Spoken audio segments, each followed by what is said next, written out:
বিসমিল্লাহির প্রিয় শিক্ষার্থী, এই করোনার এই বৈশ্বিক মহামারীর সময় তোমরা সবাই ঘরে বসে আছো।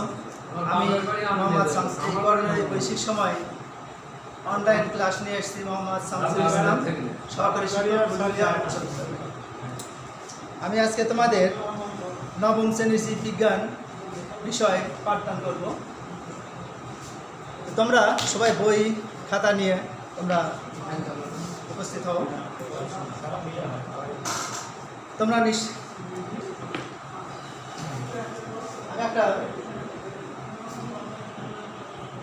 আমরা দেখতে পাচ্ছি এটি একটি উদ্ভিদ। এটি একটা উদ্ভিদ। এই উদ্ভিদে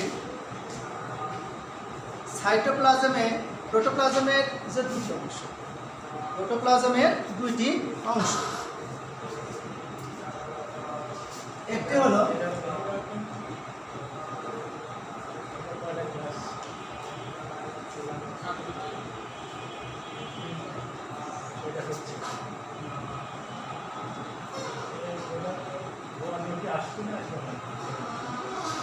প্রোটোপ্লাজমের দুটি অংশ, একটা কোষ ঝিল্লি,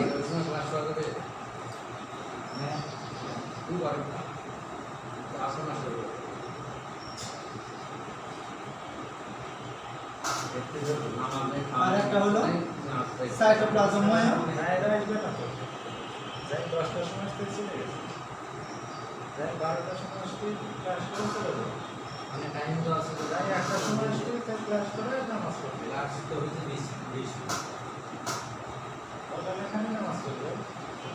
সাইটোপ্লাজমের অঙ্গাণু। এই সাইটোপ্লাজমীয় অঙ্গাণু, এই সাইটোপ্লাজমীয় অঙ্গাণুর মধ্যে যে বিভিন্ন ধরনের অঙ্গাণু উপস্থিত থাকে, যেমন মাইটোকন্ড্রিয়া, এন্ডোপ্লাজমিক রেটিকুলাম, তার গোলজি বস্তু ইত্যাদি অঙ্গাণুগুলো উপস্থিত থাকে। এবার এই সাইটোপ্লাজমীয় অঙ্গাণুর মধ্যে যে বিভিন্ন ধরনের অঙ্গাণু উপস্থিত থাকে, এগুলো অবশ্যই এগুলো এই অণুবীক্ষণ যন্ত্র ছাড়া দেখা যায় না। এই সাইটোপ্লাজমীয় অঙ্গাণুর মধ্যে যে একমাত্র উদ্ভিদে, আমরা একটা গাছ দেখাইছিলাম, এটিতেই শুধু উপস্থিত থাকে। কিন্তু আমরা যে জীব, এই জীবে এই অঙ্গাণুটি উপস্থিত থাকে না। সাইটোপ্লাজমে যে অনেকগুলো অঙ্গাণুর কথা আমরা বললাম, যে মাইটোকন্ড্রিয়া, এন্ডোপ্লাজমিক রেটিকুলাম, গোলজি বস্তু, রাইবোজোম, লাইসোজোম এবং প্লাস্টিড, এই অঙ্গাণুগুলো উপস্থিত থাকে। এর মধ্যে কোনো অঙ্গাণু জীব দেহে উপস্থিত থাকে, যেমন প্রাণীদের দেহে থাকে কিন্তু উদ্ভিদ দেহে থাকে না। এমনই একটা অঙ্গাণু হলো, সেটি হলো প্লাস্টিড। এই প্লাস্টিড আজকে আমাদের পাঠের বিষয় হবে। এই প্লাস্টিড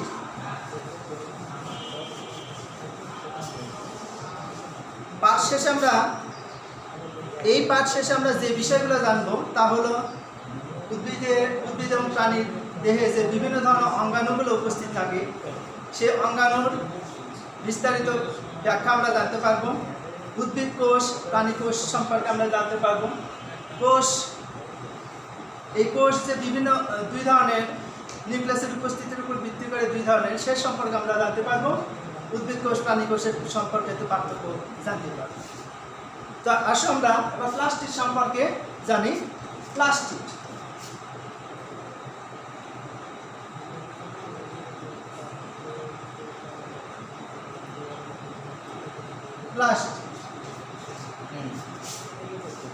এটি শুধু উদ্ভিদ দেহেই থাকে কিন্তু প্রাণী দেহে থাকে না। প্লাস্টিড শুধু উদ্ভিদ দেহেই থাকে কিন্তু প্রাণী দেহে থাকে না। এটি একটা পার্থক্য, উদ্ভিদ কোষ এবং প্রাণী কোষের মধ্যে এটি একটা অন্যতম পার্থক্য। এই প্লাস্টিড তিন ধরনের।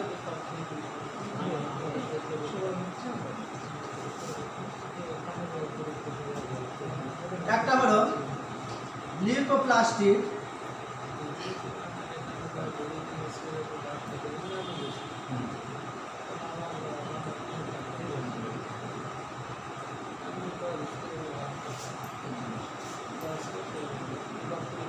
লিউকোপ্লাস্টিড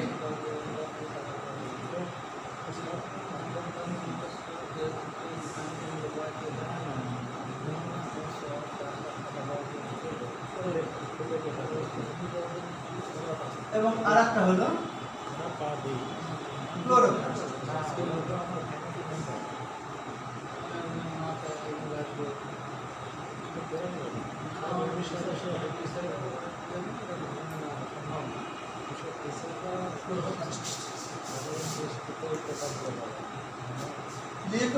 লিউকোপ্লাস্টিড, ক্রোমোপ্লাস্টিড,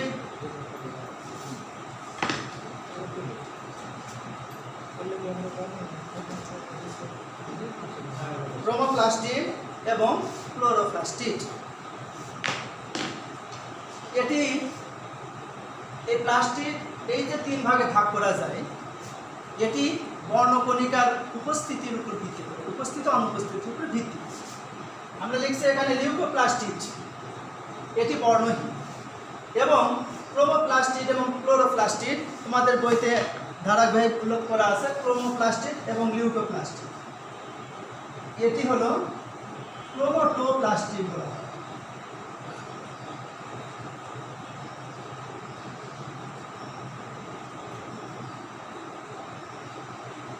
ক্রোমোপ্লাস্টিড অর্থাৎ এটি বর্ণহীন, আমরা বলছি বর্ণহীন এবং বর্ণযুক্ত, এর উপর ভিত্তি করে দুই ভাগে ভাগ করা যায়।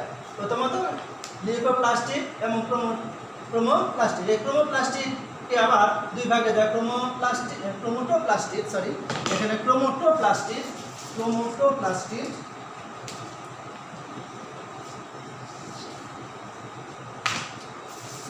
ক্রোমোটোপ্লাস্টিড।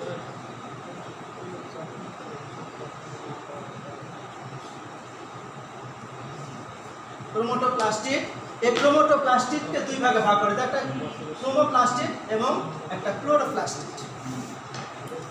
লিউকোপ্লাস্টিড উদ্ভিদের মূলে অবস্থান করে। মূলটা আমরা দেখতে পাচ্ছি, তোমরা নিশ্চয়ই দেখতে পাচ্ছ, মূলটা হলো বর্ণহীন, এতে লিউকোপ্লাস্টিড উপস্থিত। শুধু উদ্ভিদের মূলেই না, যে যে অংশে উদ্ভিদের যে অংশে আলো পৌঁছতে পারে না, সূর্যের আলো পৌঁছতে পারে না, সূর্যের আলো অনুপস্থিত থাকে, সেই জায়গায় এই লিউকোপ্লাস্টিড অবস্থান করে। আর ক্রোমোপ্লাস্টিড এবং ক্লোরোপ্লাস্টিড হলো ক্রোমোপ্লাস্টিড। এই ক্রোমোপ্লাস্টিড এদিকে আমরা লিউকোপ্লাস্টিডের ইয়েটা বলতে পারি যে এটি বর্ণহীন, এটি উদ্ভিদের মূলে অবস্থান করে এবং ভূনিম্নস্থ কাণ্ডেও সেক্ষেত্রে উপস্থিতি থাকে। কিন্তু ক্রোমোপ্লাস্টিড এবং ক্লোরোপ্লাস্টিড, এই ক্রোমোপ্লাস্টিড আবার এটি বর্ণটা হলো বিভিন্ন ধরনের।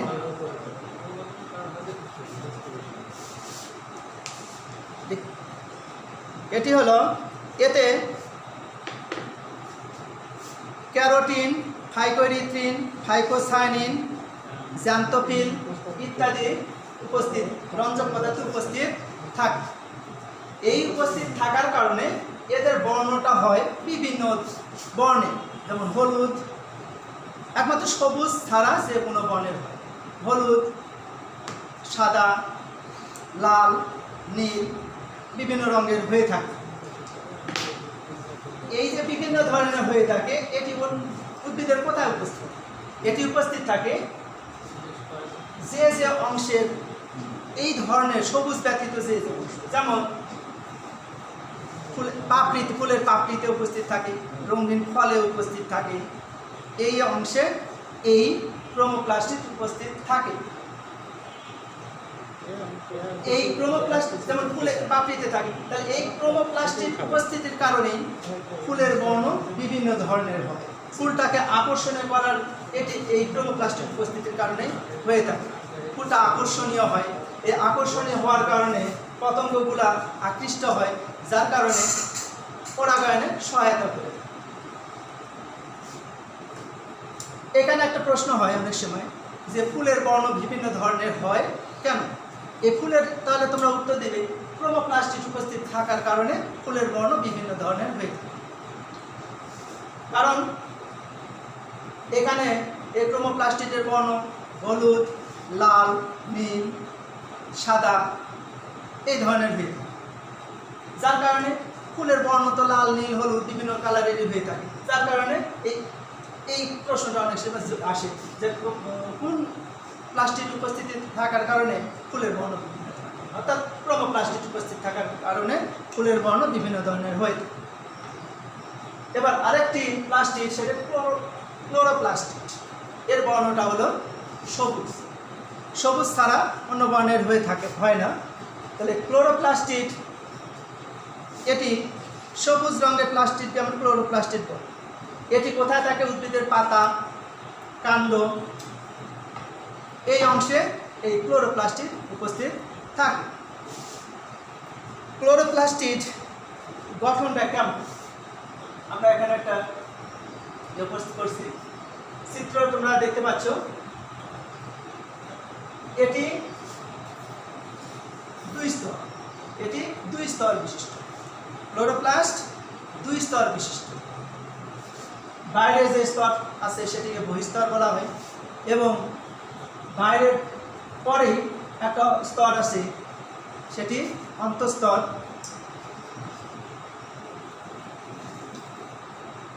প্লাস্টিক দ্বারা আবৃত, ঝিল্লি দ্বারা আবৃত ভিতরে অংশ থাকে, সেটাকে বলা হয় গ্রানাম। ম্যাট্রিক্সের পরে এখানে অনেকগুলো চাকতি আকতির অংশ থাকে। তো এটা আমরা বলতে পারি সমস্ত ক্লোরোপ্লাস্ট দুটি স্তর বিশিষ্ট। এটি সমস্ত ক্লোরোপ্লাস্ট দুই স্তর বিশিষ্ট, ঝিল্লি দ্বারা আবৃত থাকে। এটি প্রোটিন এবং লিপিড দ্বারা তৈরি থাকে। এই দুই স্তর এটি প্রোটিন এবং লিপিড দ্বারা তৈরি থাকে। ঝিল্লি দ্বারা আবৃত এর ভিতরে একটা অংশ দেখা যায়, ফোটা ফোটা যেটা দেখানো হচ্ছে, এটা হলো ম্যাট্রিক্স। এটাকে ম্যাট্রিক্স, একে স্ট্রোমা বলা হয়। স্ট্রোমাতে, এই যে স্ট্রোমা, এই স্ট্রোমাতে 40 থেকে 80টি গ্রানাম থাকে। গ্রানামে 40 থেকে 80টি গ্রানাম থাকে। একটি গ্রানামে 5 থেকে 25টি গ্রানাম চাকতি থাকে। এই চাকতির ভিতরে অনেকগুলো কুটুরি থাকে।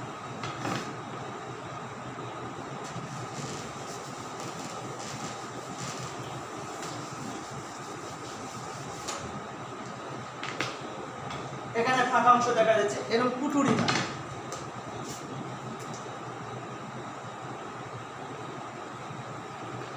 এই যে কুটুরি, এই কুটুরির ভিতরে ক্লোরোপ্লাস্ট এবং সালোক সংশ্লেষণের বর্ণকণিকা এর ভিতরে উপস্থিত থাকে।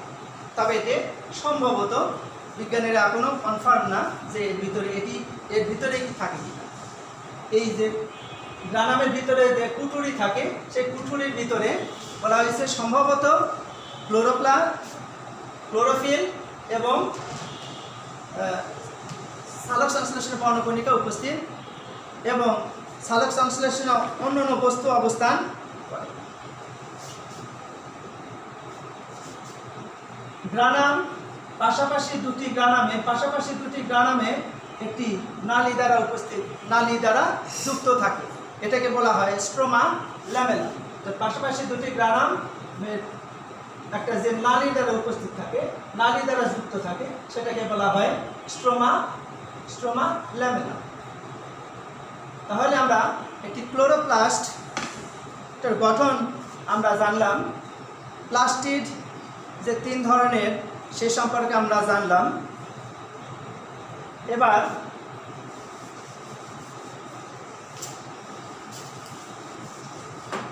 সাইটোপ্লাজমে আরও অঙ্গাণু উপস্থিত থাকে, মাইটোকন্ড্রিয়া, এন্ডোপ্লাজমিক রেটিকুলাম, এরকমই। তার মানে আরেকটি অংশ, সেটি হলো মাইটোকন্ড্রিয়া।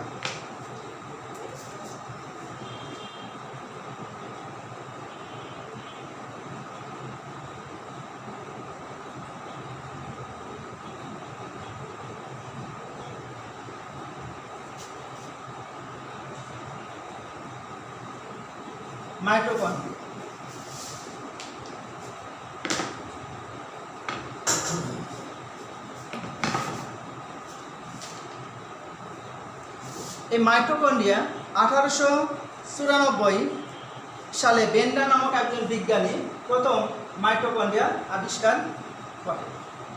এই মাইটোকন্ড্রিয়া এটিও একটি ঝিল্লি দ্বারা আবৃত, এটিও দুটি স্তর বিশিষ্ট। আমি এটি দেখাই।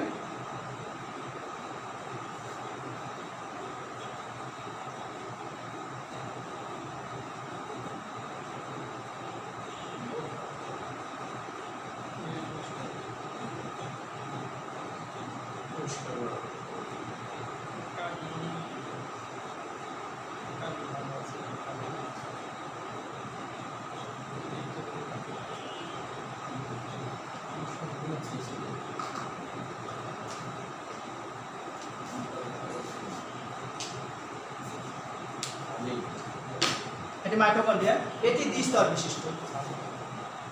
এটি বাইরের একটা স্তর এবং ভিতরের স্তর। বাইরের স্তরটি কেমন দেখা যাচ্ছে? এটি হলো মসৃণ। এই মাইটোকন্ড্রিয়ার বাইরের স্তরটি মসৃণ, কিন্তু ভিতরের স্তরটি আমাদের হাতের যে আঙ্গুল আছে, এই হাতের আঙ্গুলের মতো কতগুলো অভিক্ষেপ সৃষ্টি হয়েছে। এই অভিক্ষেপকে বলা হয় ক্রিস্ট। এগুলাকে বলা হয় ক্রিস্ট।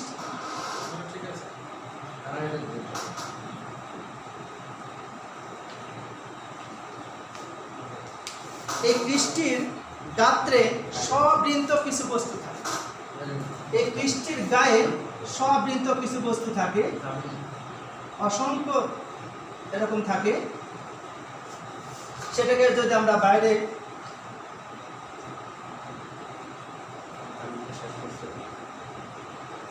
সবৃন্ত, এটি হলো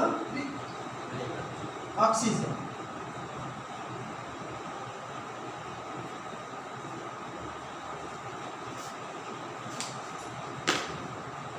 মাইটোকন্ড্রিয়া দ্বিস্তর বিশিষ্ট, বাইরের স্তরটি মসৃণ, ভিতরের স্তরটি অনিয়মিত মানে যেখানে সেখানে হাতের আঙ্গুলের মতো কতগুলো অভিক্ষেপ সৃষ্টি হবে, এগুলোকে বলা হয় অভিক্ষেপ। এই অভিক্ষেপকে বলা হয় ক্রিস্ট। ক্রিস্টির গায়ে সবৃন্ত বস্তু থাকে। ক্রিস্টির গায়ে সবৃন্ত কিছু বস্তু থাকে, যেটাকে আমরা বলতেছি অক্সিজেন। শ্বসনের যতগুলো অঙ্গাণু, জীবের শ্বসনের যতগুলো অঙ্গাণু, এই সেই থলের মতো অংশ যেটাকে আমরা অক্সিজেন বলতে, অক্সিজেনের ভিতরে উপস্থিত থাকে।